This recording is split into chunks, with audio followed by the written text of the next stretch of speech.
మీరు చూసుకుంటే స్క్రీన్ మీద ఎక్కువగా ట్రెడిషనల్ గా అవును ఇది ఈ వేలో కనిపిస్తారు. మూవీస్ లో కూడా ఈ టైప్ ఆఫ్ లో అంటే ఇప్పుడు ఫారెన్ అక్క గాని లేకపోతే వదిన గాని అవును ఇలాంటి ఉండే క్యారెక్టర్లు ఎక్కువగా వస్తాయి. అవును సో 3 ఇయర్స్ బ్యాక్ చాలా తక్కువ మంది ఉండేవాళ్ళు. అవును సో ఒకవేళ ఫారెన్ లో ఉన్న వాళ్ళని అప్రోచ్ అవ్వాలన్నా ఈ ట్రావెలింగ్ లని అదేని వాళ్ళకి ఇబ్బంది వీళ్ళకి ఇబ్బంది అని ఇక్కడ ఉన్న వాళ్ళని చూసేవాళ్ళం. అవును సో ఇప్పుడు ఎలా అయిపోయిందంటే అవసరం లేదు మీరు ఎంత ఇచ్చినా పర్లేదు మేము వచ్చి చేస్తాం చేస్తామన్నట్టు. అనే వరకు అవును వచ్చారు. అవును సో అంటే ఇప్పుడు ఆ ఇండస్ట్రీ కూడా పెద్ద స్కేల్ అయిపోయింది. అవును సో ప్రతి ఒక్కరు కూడా మన స్క్రీన్ మీద చూపించుకోవచ్చు అని అనుకుంటున్నారు. అవును సో ఆ టైంలో రాని అది మీకు వచ్చినప్పుడు వెళ్ళింది.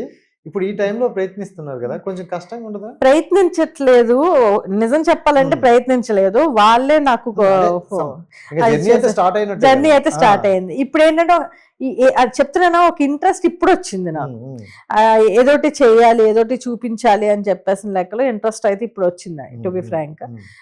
దాన్ని ఇప్పుడు మనకొచ్చిన అవకాశాలని ఇంకేది వదులుకోకూడదు అని చెప్పేసి నేనైతే ఫిక్స్ అయ్యాను ఇంకా. అది. ఇంతకు ముందు అసలు కేర్ చేసేదాన్ని గాదు. యెస్. ఇప్పుడు వదులుకోకూడదని ఫిక్స్ అయ్యా. ఏదైనా ఒక టైం రావాలంతే.